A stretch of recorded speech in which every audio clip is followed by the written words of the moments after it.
ప్రత్యేకించి ఈ రోజున వర్గీకరణకు సంబంధించి దీనికి మనస్ఫూర్తిగా ఈ స్థాయి దాకా వచ్చింది అంటే ఒకళ్ళు మందకృష్ణ మాదిక్ గారు అయితే దాన్ని ముందుకు తీసుకెళ్లిన వ్యక్తి శ్రీ నారా చంద్రబాబు నాయుడు గారు అధ్యక్షుడు. అలాంటి ఆత్మగౌరవ పోరాటాన్ని ముందుకు తీసుకెళ్లి దాన్ని ఆంధ్రప్రదేశ్ ఉమ్మడి రాష్ట్రంలో ప్రవేశపెట్టిన ఘనత, దాన్ని ముందుకు తీసుకెళ్లిన ఘనత శ్రీ నారా చంద్రబాబు నాయుడు గారికి మన గౌరవ ముఖ్యమంత్రి గారు దక్కుతుంది అధ్యక్ష. ఈ రోజున దేశ స్థాయిలో దీన్ని ముందుకు తీసుకెళ్లగలుగుతున్నాం అంటే ప్రధానమంత్రి గారి దృష్టిలో పడిందంటే దానికి నాంది ఆంధ్రప్రదేశ్ నుంచే పడింది అధ్యక్ష. ఇలాగ అనేక విభిన్నంగా ఒక్కొక్క చోట ఉన్న ఈ డామినెన్స్ కావచ్చు, లేదంటే ఎక్కువ శాతం తీసుకోవడం కావచ్చు, ఇట్స్ అ బ్యాలెన్సింగ్ యాక్ట్ అధ్యక్ష. ఇది వీటన్నిటిని గుర్తించి మనస్ఫూర్తిగా ఈ రోజున నారా చంద్రబాబు నాయుడు గారి ఆధ్వర్యంలో ఈ రోజున ఈ ఎన్డీఏ కూటమి ప్రభుత్వం ఈ మా రిజర్వేషన్ వర్గీకరణ బిల్లుని మనస్ఫూర్తిగా జనసేన తరపు నుంచి మనస్ఫూర్తిగా మేమందరం సమర్థిస్తున్నాం అధ్యక్ష. ప్రత్యేకించి నేను మొన్న రాజీవ్ రంజన్ మిశ్రా గారితో మాట్లాడుతూ ఉంటే 100 నుంచి 10,000 లోపు ఉన్న దాదాపు 59 ఉపకులాలు, మా దళిత కులాలు, ఇవన్నీ మాలమాదిగా దళిత ఉపకులాలతో సహా 59 ఎక్కువ సంఖ్యాబలం ఉన్నాయి. దీన్ని ఎలా చేస్తారంటే 100 లోపు నుంచి 10,000 లోపు ఉండే 46 కులాలు అధ్యక్ష. కొన్ని కులాలు దాదాపు 30-40 మంది కూడా ఉన్నారని వారు తెలియజేశారు అధ్యక్ష. అలాగే ఈ సైంటిఫికలీ ఎనలైజ్డ్ ఎంపిరికల్ డేటాని 4 నెలల వ్యవధిలో గౌరవ ముఖ్యమంత్రి గారు బాధ్యత తీసుకొని మంత్రివర్గంతో ఒక కమిటీని ఏర్పాటు చేసి 1 మ్యాన్ కమిషన్ గారు శ్రీ రాజీవ్ రంజన్ మిశ్రా గారి ఆధ్వర్యంలో నవంబర్లో మొదలై మార్చి 4 నెలల వ్యవధిలో దీన్ని డేటానంతా సైంటిఫిక్గా అనలైజ్ చేసి ఎంపిరికల్ డేటాని విద్యా, సామాజిక, ఆర్థిక, రాజకీయ అంతర్గత వెనుకబాటుతనాన్ని వారు మూడుగా విభజించిన విధానం చాలా అద్భుతంగా ఉంది అధ్యక్ష. ఇది అందరికీ మేలు చేస్తూనే కోరుకుంటున్నాను. మందకృష్ణ గారు వర్గీకరణ ఉద్యమానికి ఆద్యులు. మందకృష్ణ గారు వర్గీకరణ ఉద్యమానికి ఆద్యుడు, వర్గీకరణ సాధన పోరాట సమితి యోధుడు అధ్యక్ష మందకృష్ణ గారు. నారా చంద్రబాబు గారు సైబరాబాద్ సృష్టికర్తే కాదు, వర్గీకరణ రూపకర్త కూడా వారు. శ్రీ మోదీ గారు నయా భారత్ నిర్మాతే కాదు, వర్గీకరణ ఫలప్రదాత కూడా. అందుకని మనస్ఫూర్తిగా ఈ వర్గీకరణ బిల్లుని ముందుకు తీసుకెళ్ళి దీనిని ఆంధ్రప్రదేశ్ అసెంబ్లీలో ఈరోజు ప్రవేశపెట్టినందుకు మనస్ఫూర్తిగా ముఖ్యమంత్రి గారికి, అందరికీ, మంత్రివర్గానికి, సభ్యులందరికీ మనస్ఫూర్తిగా ధన్యవాదాలు తెలుపుకుంటూ స్పీకర్ గారికి నా హృదయపూర్వక ధన్యవాదాలు తెలియజేసుకున్నాను అధ్యక్ష. ఓసారి చాలా ఎమోషన్ గురవుతాం చరిత్రలో. I have done, but ఈరోజు ఈ అసెంబ్లీ సాక్షిగా ఒక్క నిమిషం అధ్యక్ష,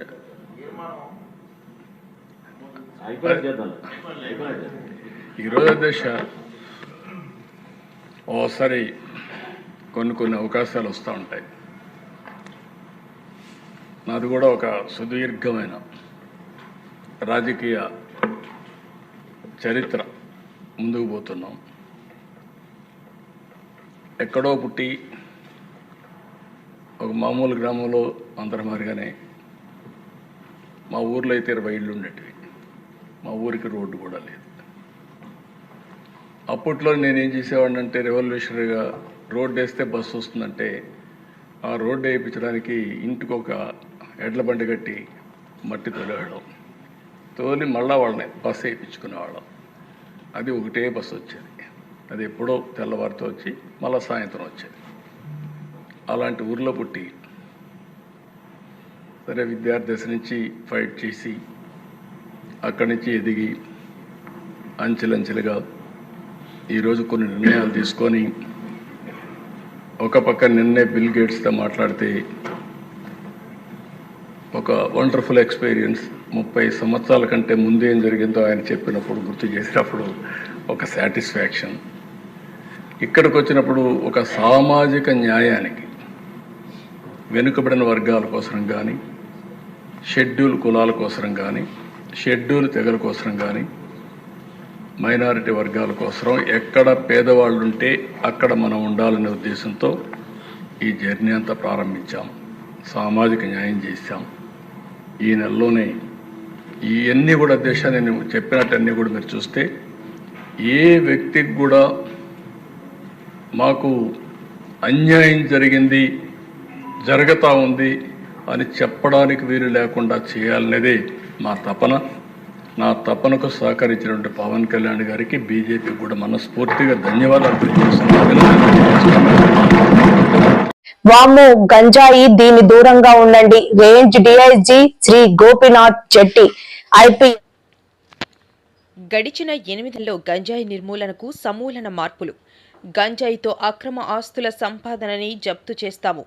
3వ దశలో 7,378 కేజీల గంజాయిని నిర్వీర్యం. గంజాయి అక్రమ రవాణా, సరఫరా, వినియోగానికి పాల్పడితే కఠిన చర్యలు. రేంజ్ డీఐజీ శ్రీ గోపీనాథ్ జెట్టి ఐపీఎస్.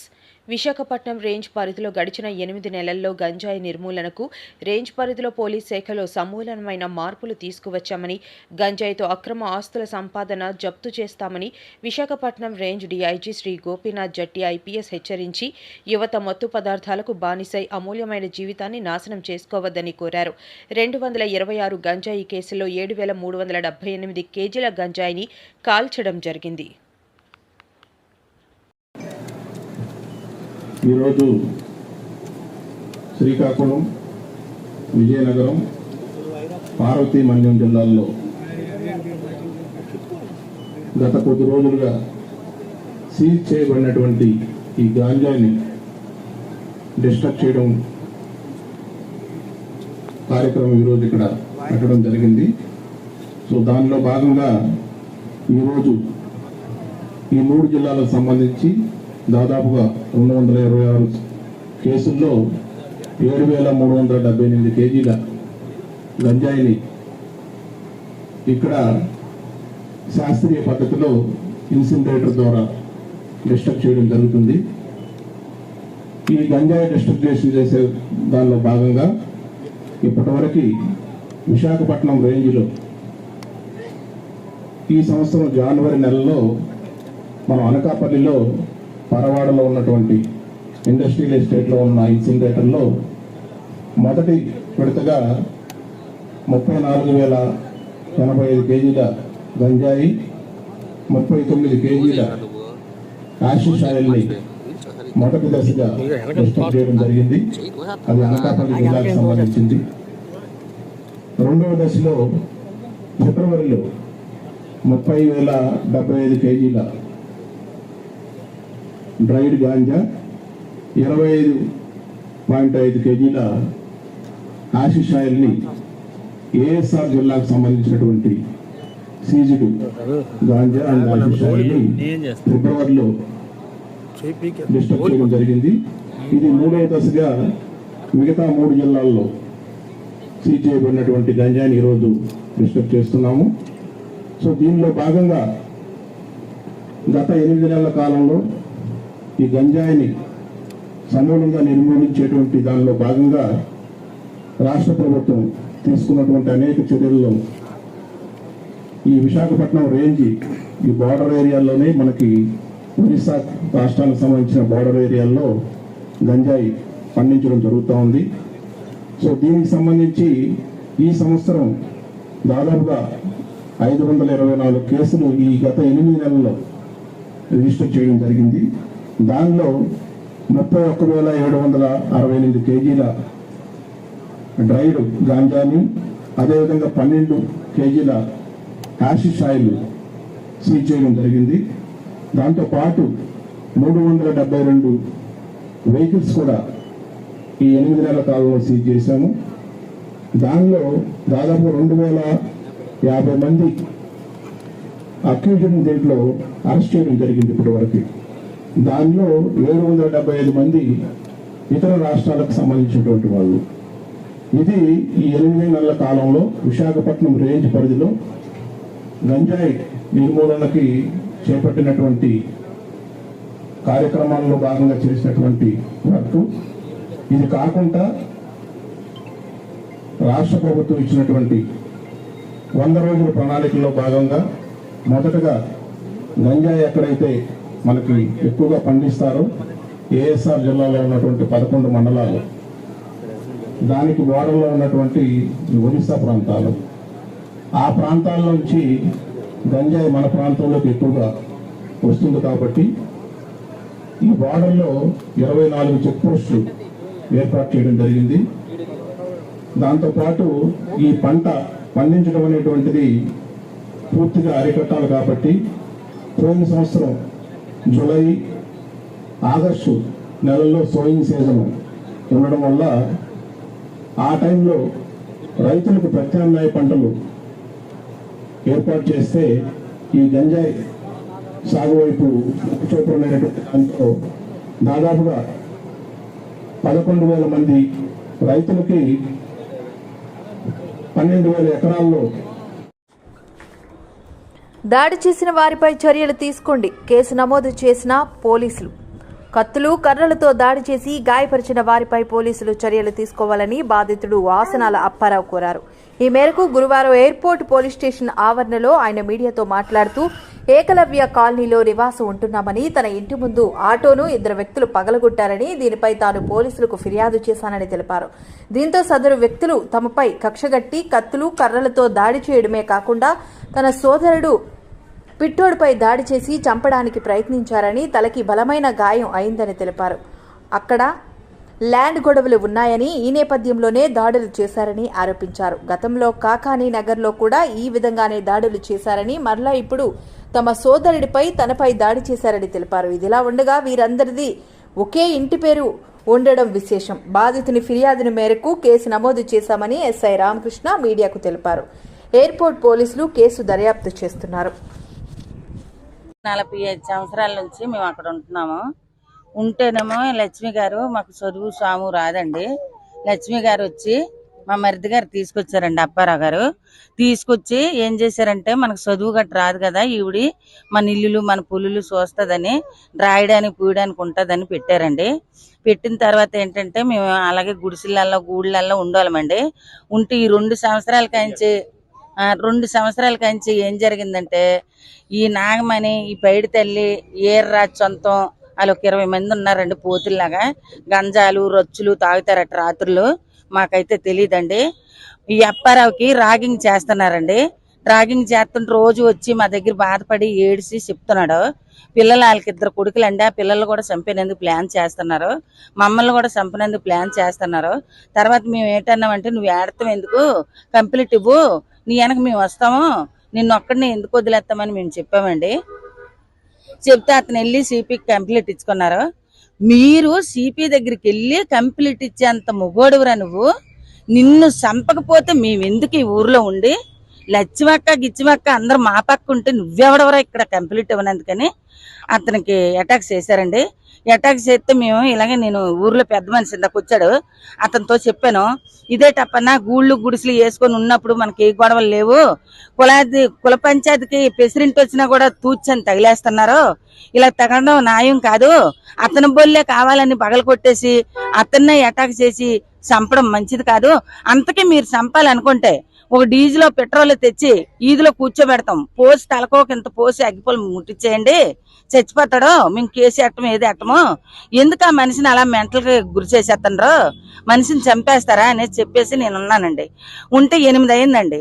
8 గంటలకి అందరూ కత్తులు కర్రలు పట్టుకొని రెండే తోవాలండి మా ఊరికి. ఒకటే ఆసనాలు పెట్టాడండి. ఏకలే కాలనీ దగ్గర 40 సంవత్సరాలు పెట్టి ఉన్నామండి. అందరూ కులస్తులమే. ఏంటంటే అది నిన్న అప్పారావుది ఆటో పగలగొట్టేశారండి. ఎవరు పగలగొట్టారో ఇంటి ముందు ఆటో అని చెప్పేసి, ఎవరో బళ్ళు బోల్డని ఉన్నాయి, బళ్ళన్నీ పగలగొట్టకుండా నా బండే పగలగొట్టడం ఏంటని అప్పారావు గారు సిపి గారికి కంప్లైంట్ ఇచ్చారండి. సిపి గారికి కంప్లైంట్ ఇస్తే వీళ్ళు ఏం చేశారంటే, నాగమణి తర్వాత వీళ్ళు లోకేష్, తరుణ్, ఆ తర్వాత అదే పైడితల సొంతం, వీర్రాజ్ సొంతం, వాళ్ళందరూ కూడా మా మీద కంప్లైంట్ ఏంటంటే, మీరు మా మీద కంప్లైంట్ సంస్కరణల పేరుతో తెలుగు భాషను నిర్వీర్యం చేస్తే ఊరుకోమంటూ తెలుగు భాష పండితులు రోడ్డెక్కారు. ఇంటర్మీడియట్లో తెలుగు సంస్కరణ పేరిట కొత్త భాష్యానికి ప్రభుత్వం శ్రీకారం చుట్టడంపై సిక్కోలు తెలుగు భాషా ప్రియులు మండిపడ్డారు. తెలుగు భాషను ఆప్షనల్ భాషగా పరిగణిస్తామంటే ఊరుకునేది లేదంటూ హెచ్చరించారు. తెలుగు భాషను కూనీ చెయ్యొద్దంటూ కూటమి సర్కార్ను సిక్కోలు తెలుగు భాషా ప్రియులు డిమాండ్ చేశారు. తెలుగు భాషను ఇంటర్మీడియట్లో తప్పనిసరి చేయాలని, లేదంటే ఉద్యమిస్తామంటూ ప్రభుత్వాన్ని హెచ్చరించారు. ఆపవలసిందిగా ముఖ్యంగా విన్నవిస్తున్నాం. దౌర్భాగ్యం ఏమిటంటే మ్యాథ్స్ చదువు చెప్పడానికి తెలుగు కావాలి, కానీ గుంటడు చదవడానికి తెలుగు అవసరం లేదటండి. పిల్లడు విద్యార్థి మ్యాథ్స్ చదువు చెప్పడానికి తెలుగు కావాలి, కానీ విద్యార్థులు చదువుకోవడానికి మాత్రం తెలుగు అవసరం లేదనేటువంటి విధానాన్ని తీసుకువస్తుంది. భాష అంటే కేవలం భాష చదివేటప్పుడు ఉద్యోగాలు వస్తాయి, గొప్పగా స్థిరపడతామనేటువంటి ఉద్దేశం కాదండి. భాష అనేది వ్యక్తి యొక్క మనుగడకు అవసరం. వ్యక్తిని వ్యక్తిగా గుర్తించేది భాష. సమాజంలో ఉన్నటువంటి ఆచారం, సాంప్రదాయం, నాగరికత, సంస్కృతి, మానవుని యొక్క జీవన విధానాన్ని నిర్దేశించేటువంటిది భాష. భాష అనేటువంటిది లేకపోతే మనిషిలోని నైతిక విలువలు అనేటువంటివి నశించిపోతాయి. అందుకే నైతిక విలువలు ఉన్నప్పుడే మనిషి ఎంత గొప్పవాడైనా ఆ విలువలను ఉపయోగించుకొని బ్రతికేటువంటి ప్రయత్నం జరుగుతుంది. ముఖ్యంగా ఏంటంటే ఏదో రాష్ట్రంలో లేదంటే మనం ఆలోచించాలి. కానీ మన రాష్ట్రంలోన, ఆంధ్ర రాష్ట్రంలో మన మాతృభాష అయ్యింది, మన భాషకేమో ఆప్షన్, ఐచ్ఛికం అంటే ఆప్షన్ అండి. అంటే అక్కడ అర్థం ఏమిటంటే నీకు ఇష్టం ఉంటే చదువు, లేకపోతే మాని. ఆంధ్ర రాష్ట్రంలో తెలుగు ఇష్టముంటే చదువు, లేకపోతే మాని అని అనడం అనేటువంటిది చాలా దౌర్భాగ్యమైనటువంటి పరిస్థితి. మరి ఇటువంటి విధానాన్ని ప్రభుత్వం ఒకసారి ఆలోచించాలి. అంతేకాకుండా తెలుగువాడి యొక్క వాడిని వేడిని ప్రపంచానికి చాటి చెప్పినటువంటి జననేత మరి ఎన్టీ రామారావు గారు. అటువంటి ఆయన స్థాపించినటువంటి ప్రభుత్వం పార్టీ తెలుగుదేశం పార్టీ. మరి అటువంటి తెలుగుదేశం పార్టీ ఈరోజు రాష్ట్రాన్ని పరిపాలిస్తుంది. మరి ఆ పార్టీ పరిపాలిస్తున్నటువంటి విధానంలో ఆంధ్ర రాష్ట్రంలో తెలుగు భాష అనేటువంటిది ఐచ్ఛికంగా మారి ఇష్టం ఉంటే చదువు, లేకపోతే మానే అనేటువంటి విధానం అనేటువంటిది జరుగుతుంటే ఇది చాలా అన్యాయమైనటువంటి విషయం. ఇటువంటి విషయాలు బాగా తెలిసినటువంటి మరి గొప్ప వ్యక్తి గౌరవనీయులు ముఖ్యమంత్రి నారా చంద్రబాబు నాయుడు గారు ఒకసారి ఈ విషయం మీద దృష్టి పెట్టి ఇలాంటి సమస్యను పరిష్కరించి ఇంటర్మీడియట్ విద్యా విధానంలోన తెలుగు అనేటువంటిది తప్పనిసరి చేయాలి. పోని కాకపోయినా మాతృభాష చదువుకునేటువంటి అవకాశం ఉంటుంది కాబట్టి పాత విధానాన్ని కొనసాగించి తెలుగు భాషని పరిరక్షించవలసినటువంటి బాధ్యత ఇటు ప్రజలపైన, అటు తెలుగు అధ్యాపకులపైన, అలాగే ప్రభుత్వం పైన కూడా ఉందని మేము తెలియజేయడం అనేటువంటి జరుగుతుంది. మా యొక్క ఈ విన్నపాన్ని ప్రభుత్వం అనేటువంటిది సానుకూలంగా స్వీకరించి పరిశీలించి మరి తెలుగు ప్రజలకి, తెలుగు రాష్ట్రానికి, అలాగే తెలుగు మీద బతుకుతున్నటువంటి టీచర్లకి, అధ్యాపకులకి అందరికీ న్యాయం చేస్తారని మనసా వాచా కర్మేణ